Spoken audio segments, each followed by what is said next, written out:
శ్రీ గురుభ్యో నమః. హరి ఓం. నాదు నాల్కపై నిలిచి నాట్యమాడేటి తల్లి, సత్యవాక్కుములు సరసంబుగ పల్కవే వద వద వరదే భాగదేశ్వరి. శివోహం సభ్యులకు స్వాగతం అండి. అంతా బాగున్నారు కదండి. నిన్న మనం భాగవతం మొదలు పెట్టుకున్నాం కదండి. మనం నిన్న భాగవతం గురించి కొంచెం తెలుసుకున్నాం. అసలు భాగవతం ఎవరు రచించారు, అసలు భాగవతం చదివితే ఏంటి, భాగవతం గొప్పతనం ఏంటి, అది ఎవరికి చెప్పారు ఫస్ట్, అవన్నీ తెలుసుకున్నాం కదండి. భాగవతం రచించమని మన నారదుల వారు వ్యాసుల వారికి ప్రేరేపించారని కూడా చెప్పుకున్నాం కదండి. వ్యాసుల వారికి ఇలా ఇన్ని రచించినా మనసు తృప్తిగా లేదు, ఏం రచించాలని అడిగితే అప్పుడు నారదుల వారు ఉపదేశం చేశారని చెప్పుకున్నాం కదండి. నారదుల వారు వచ్చి నువ్వు భాగవతం రచించేయి అని చెప్పారని అనుకున్నాం కదండి. సరే, ఈరోజు మనం అసలు నారదుల వారు ఎవరో ఫస్ట్ తెలుసుకుందాం. మనం ముందు ఫస్ట్ భాగవత ప్రారంభంగా ముందు నారదుల వారు అసలు ఎవరు. మనకి నారదుడు అంటే ఎప్పుడు మనకి ఎల్లప్పుడూ విష్ణు నామస్మరణ చేస్తూ ఎక్కువ నారాయణ నారాయణ నారాయణ అనుకుంటూ ఆయన ఎప్పుడు ఆ స్మరణ చేస్తూ ఉంటారని తెలుసు. కానీ ఆయన వృత్తాంతం ఆయన ఏంటి అనేది మనకి తెలియదు ఇప్పుడు. అది ఇప్పుడు మనం తెలుసుకుందాం. స్వయంగా వ్యాసుల వారికి నారదుడే ఆయనే చెప్పుకున్నారంటండి వ్యాసుల వారితో.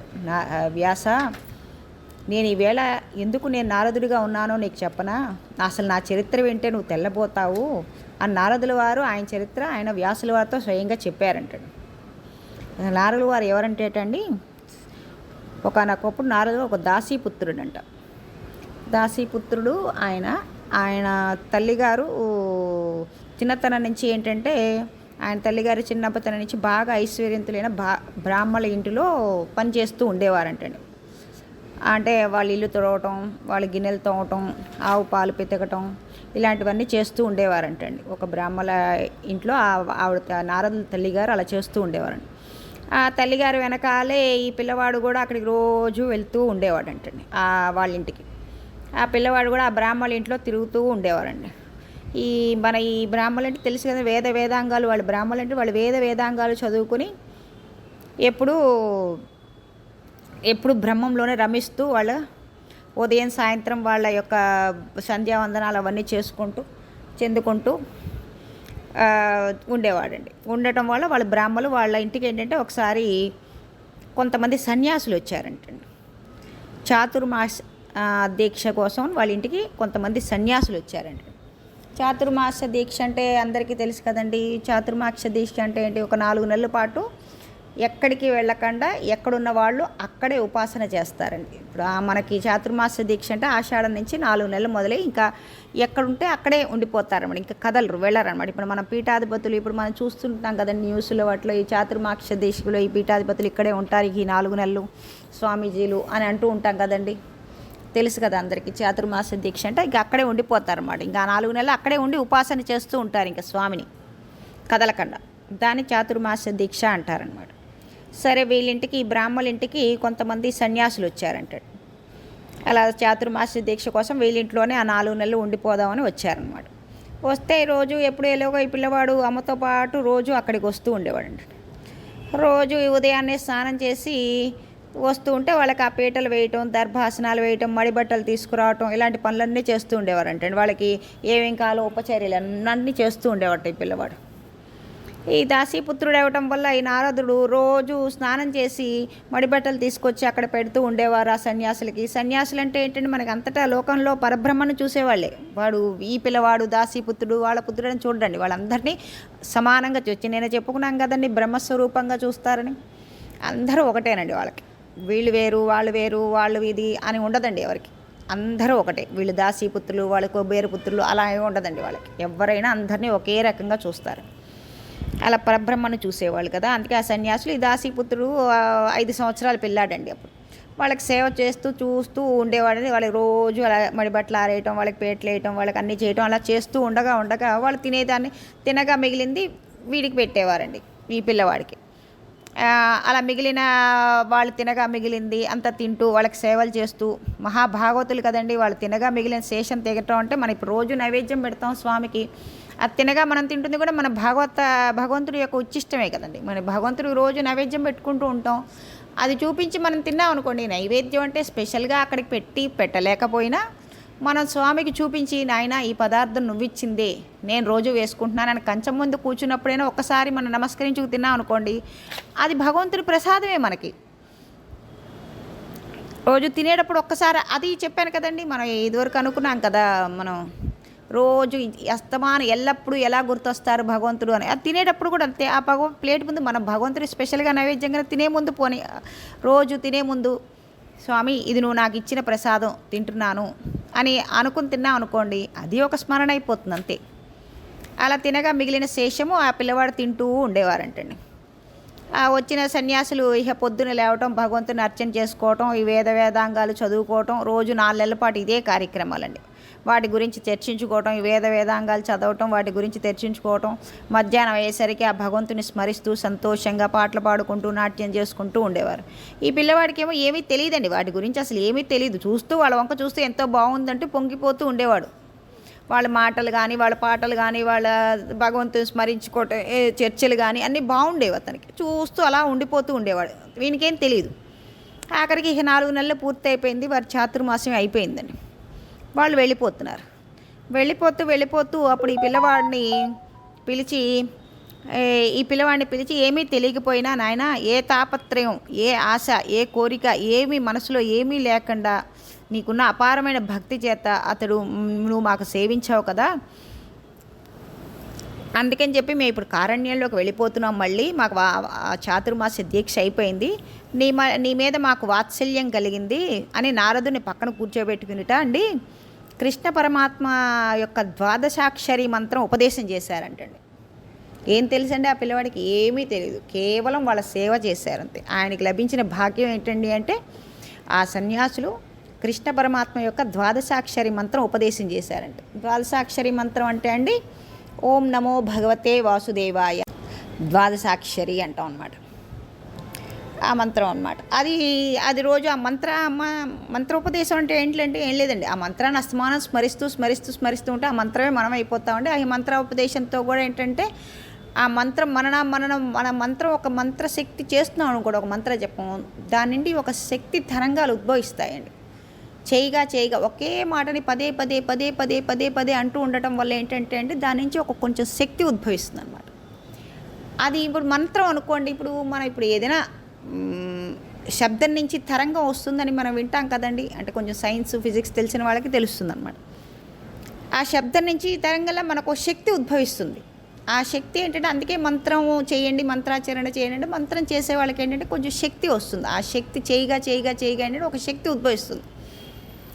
అలా ఏంటంటే అలా చేయగా అంటే దాని మీద మనం ఎన్నో కోట్లు చేయగా ఏంటంటే ఇది వచ్చి ఆ మంత్రంతో సర్వత్రా మనకు ఆ జ్ఞానసిద్ధికి మనం చేరుకుంటాం. ఆ మంత్రం ద్వారా కూడా వెళ్ళొచ్చండి ఒక జ్ఞానసిద్ధికి. అది మంత్రోపదేశం చేసి వాళ్ళు వెళ్ళిపోయారనమాట. అది వెళ్ళిపోయిన తర్వాత అందుకే ఇప్పుడు మనం ఈ మంత్రోపదేశం చేసి వాళ్ళు వెళ్ళిపోయారు. ఈ పిల్లవాడు ఆ మంత్రాన్ని పట్టుకుని ఉన్నారనమాట. సరే వీళ్ళు చెప్పారు నాకు ఈ మంత్రాన్ని, ఆ మంత్రాన్ని స్మరిస్తూ అలాగే రోజు ఆయన పనులు ఆయన చేసుకుంటూ ఉన్నాడు ఆ పిల్లవాడు.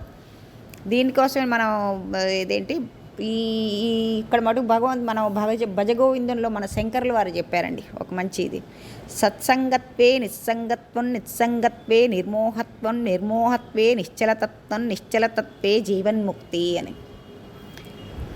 శంకరాచార్యులు మనకి ఏమీ తెలియపోయినా, మనకి అసలు ఏమీ రాకపోయినా, ఏం చేయకపోయినా సజ్జనులతో సావాసం చేస్తున్నాం అనుకోండి, ఎప్పటికోప్పటికి మనకు కూడా మనలోని మాలిన్యాలను తొలగిపోయి మంచి బుద్ధి, మంచి ఇది వచ్చేస్తాయండి. అందుకే ఎప్పుడు సత్సంగుల యొక్క సావాసం మనం వదులుకోకూడదండి ఎప్పుడైనా సరే. ఎందుకంటే వాళ్ళు రోజు ఇలా చేయగా మనం వాళ్ళని చూస్తూ ఉన్నాం అనుకోండి, కనీసం వాళ్ళతో 2 మాటలు మాట్లాడుతూ ఉన్నాం అనుకోండి, మనలో కూడా ఏంటంటే వాళ్ళు ఏంటో చెప్పారు కదా అని అనిపించేస్తుంది మనకి. అలా ఎప్పటికోప్పటికి అందుకే సత్పురుషుల సాంగత్యం అంత గొప్పదంటండి. ఇప్పుడు నారదుల వారు చేసింది ఏంటి? ఏమీ చేయలేదు ఆయన, కేవలం ఆ సన్యాసులకి ఒక సేవ చేస్తూ వాళ్ళు చేసేది రోజు చూస్తూ కూర్చున్నారు అంతేనండి. ఆయనకి ఎంత వచ్చేసింది చూడండి.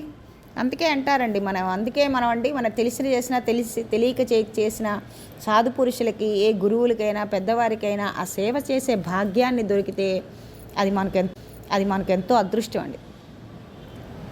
అది ఊరికే పోదండి. మనం ఏం తెలియక్కర్లా, అప్పుడు వాళ్ళకి ఊరికే ఆ సేవ చేస్తే చాలు. వాళ్ళు కూర్చోన్నారని కూడా కుర్చీ తీసుకొచ్చి అక్కడ వేద్దాం అనుకున్నాం అనుకోండి, పెద్దవాళ్ళు ఉన్నప్పుడు అది ఒక అలా మనం ఆ సేవ చేస్తే చాలు, ఏ నిస్వార్థంగా. నారదులు వారు ఏమి తెలిసి చేశారండి, కేవలం ఏ స్వార్థం లేకుండానే చేసి వెళ్ళిపోతేనే ఆయనకి ద్వాదశాక్షరి మంత్రాన్ని ఇచ్చి వెళ్ళిపోయారు వాళ్ళు. అంటే సేవకి అంటే నిస్వార్థంతో చేయాలండి, మనం స్వార్థంతో చేయకూడదు. మన మనసులో ఏ కల్మషం లేకుండా చక్కగా సేవ చేస్తే భగవంతుడు అనేవాడు మన అనుగ్రహిస్తారండి. అందుకనే ఇప్పుడు మనకు కూడా మనం కూడా ఇప్పుడు ఏంటంటే కాస్త ఎప్పుడైనా పెద్దవాళ్ళు కనిపించినా, సాధు పురుషులు కనిపించినా వాళ్ళ సేవ భాగ్యం చేసుకుందాం. మనం చేసుకుంటే ఏమో ఏ ఏ ఏ అంతటా భగవంతుడు నిండి ఉన్నాడు కదండి. ఎవరిలోంచి ఆ భగవంతుడి శక్తి మనలోకి వచ్చి మనకు మంచి జరుగుతుందో చెప్పలేం కదండి. అందుకనే వాళ్ళ సాంగత్యం వల్ల మనం పరిశుద్ధం అవుతాం అన్నమాట. ఇప్పుడు అందుకే అప్పుడు నారదుల వారికి ద్వాదశాక్షరి మంత్రం ఒకటి వచ్చిందండి. ఇలా ద్వాదశాక్షరి మంత్రం వచ్చింది కదండి.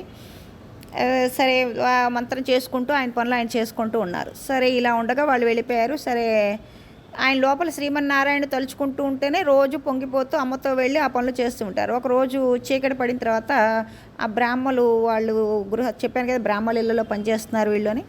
అయితే ఒక ఆవిడని పిలిచి బ్రాహ్మలు వాళ్ళ అమ్మగారిని పిలిచి, నారదులు వాళ్ళ అమ్మగారిని పిలిచి, ఆ పిల్లవాళ్ళ అమ్మగారిని కొంచెం ఆవు పాలు పట్టుకురావమ్మా అని చెప్పారట. ఆ తల్లి ఆవు పాలు పితుకుదామని వెళ్ళిందంట. అక్కడ ఒక పెద్ద తాచుపాము కనిపించి ఆవిడకి చూసుకోకుండా పొరపాటున దాని మీద కాలు వేసింది. ఆ తాచుపాము ఆవిడని కరిచి వేసింది. ఆ తల్లి అక్కడ మరణించారు. అప్పుడు పిల్లవాడు అనుకున్నట్ట, అమ్మా నాకు ఇప్పుడు ఒకే ఒక బంధం తెగిపోయిందమ్మా. అమ్మన్నది ఒకటి ఉండటం వల్లే కదా నేను ఇంట్లో అమ్మతో పాటు తిరగవలసి వచ్చింది.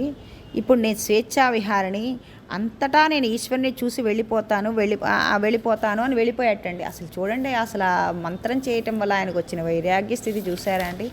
ఆ బంధం ఒకటే కదమ్మా. మొన్న మనం ఫస్ట్లో మనం చెప్పుకున్నాం, మీకు గుర్తుందో లేదో, ప్రేమ అనేది ఎలా ఉండాలి అనేది ఫస్ట్లో ప్రేమ గురించి చెప్పుకున్నాడు. ప్రేమ బంధం ఇవ్వాలా, విమోచనం ఇవ్వాలా అని మనం ఒకటి ప్రేమ గురించి చర్చించినప్పుడు చెప్పుకున్నాం, చూసావా.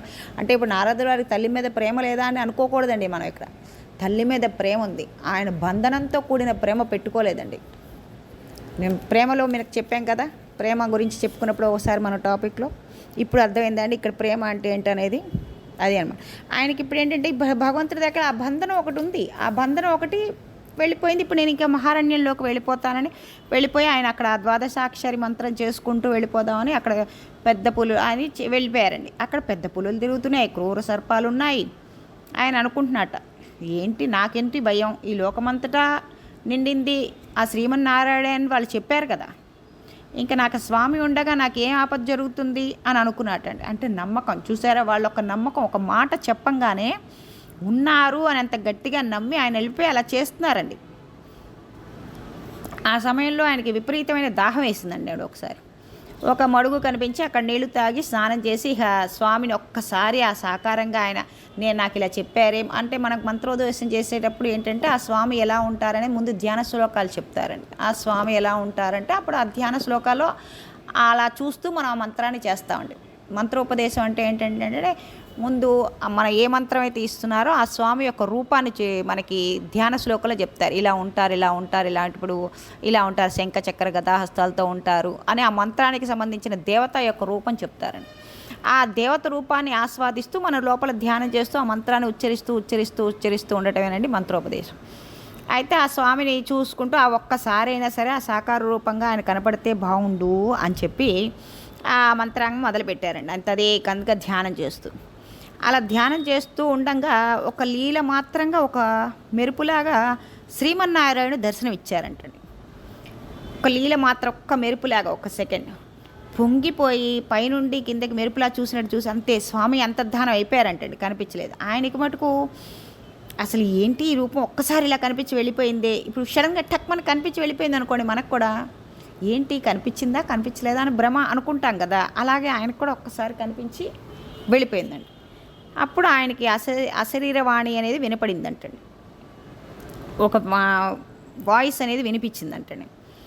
ఏంటండి అంటే, ఈ జన్మలో సత్పురుషులతో తిరిగిన అదృష్టం చేత వాళ్లకు మాటలు పట్టించుకునే కారణం చేత ఇప్పుడు ఏంటంటే ఆ సత్పురుషులకి సేవ చేశారు కదండి ఈ జన్మలో, వాళ్ళ మాటలు అన్నీ వాళ్ళు చెప్పినట్టుగా నమ్మారు కదా. అంత నమ్మకం చేత పట్టుకుని నీవు లీల మాత్రం నీకు ఎందుకే దర్శనం ఇచ్చాను, అంత నమ్మకంతో చక్కగా వచ్చి చేసావు, వాళ్ళ మాటలు విన్నావు, వాళ్ళకి సేవలు చేసావు, వాళ్ళ మాట నమ్మకంతో నువ్వు వచ్చి జపం చేసావు కాబట్టి నీకు ఈ దర్శనం ఇచ్చాను, నా రూపాన్ని నేను చూపించాను నీకు.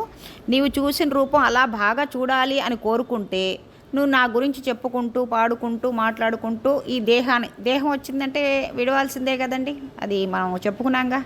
ఈ జగత్తులో ఏ దేహం వచ్చినా అది పరమాత్మ దేహమైనా ఎవరి దేహమైనా సరే ముందు అదే ఏ దేహంతో అవతారంగా వచ్చినా కూడా వాళ్ళ అవతారం సమాప్తి చేయాల్సిందే. ఆ దేహం అనేది వచ్చిందంటే దానికి అంతం. ఈ జగత్తులో పుట్టామంటే వెళ్ళిపోవాల్సిందే ఎప్పటికప్పటికి. అందుకని చెప్పి తిరిగి సరే ఆ దేహాన్ని ఆయన అనుసరించి నువ్వు ఒక రోజు దేహాన్ని వదిలేస్తావు. ఆ వదిలేసిన తర్వాత నువ్వు సాక్షాత్ వచ్చే జన్మలో బ్రహ్మ కుమారుడిగా పుడతావు. అప్పుడు నీకు మహతి అనే వీణని కూడా నేను బహుకరిస్తాను. దాని మీద నువ్వు నారాయణ స్తోత్రం చేస్తూ స్వేచ్ఛగా లోకాలు విహరిస్తూ నా దగ్గరే ఉండిపోదు కానీ అని అన్నారంటండి. ఆ నారాయణ వాణి అలా వినిపించిందంటండి ఆయనకి. అది నారదుల వారి వృత్తాంతం అనమాట అండి. అందుకని ఆ జన్మలో ఆయన ఏంటంటే అలాగే ఆ జన్మ అయిపోయిన తర్వాత వచ్చే జన్మలో ఆయనే సాక్షాత్ బ్రహ్మగారి కుమారుడిగా పుట్టి నారాయణ నామస్మరణ చేసుకుంటూ లోకమంతా తిరుగుతూ వైకుంఠం ఆయనకి ఏంటంటే వైకుంఠం వెళ్ళిపోతారు, సత్యలోకం వెళ్ళిపోతారు, కైలాసలో. ఎందుకంటే సాక్షాత్ నారాయణ దగ్గర ఉండే ఆయనే కదండి. ఆయన అన్ని లోకాలకి ఆవిష్కరించుకుంటూ వెళ్ళుకుంటూ ఆయన నారాయణ నారాయణ నారాయణ అనుకుంటూ అస్తమానం మనం పదే నారాయణ నారాయణ అనుకున్నాం అనుకోండి, అదొక జపమే అది. అందుకని ఆ భగవంతుడి దేవతో గురించి చెప్పుకుంటూ ఆయన నారదుడయ్యారంట. ఇది అండి నారాయణ గారి వృత్తాంతం అన్నమాట. అప్పుడు ఆయన అన్నారు, వ్యాస నేను ఇవాళకి ఇంతటి వాడిని ఎందుకు అవ్వగలిగానో చూసావా అని వ్యాసులతో అన్నారంట నారదులు వారు.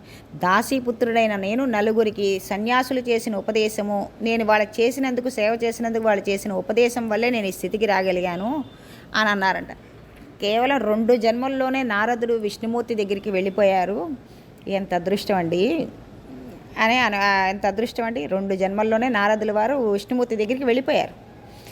అలాగే నువ్వు ఇప్పుడు నీ భాగవతం చెప్పగలిగితే ఆ విన్నవాడు కూడా ఉత్తర జన్మల్లో ఎందుకు మహాజ్ఞాని కాలేడు? ఇప్పుడు ఈ భాగవతం చెప్తున్నారు, వింటున్నాము, మనం నమ్ముతున్నావు భగవంతుడు నాడని, ఎందుకు భక్తులం కాలేము?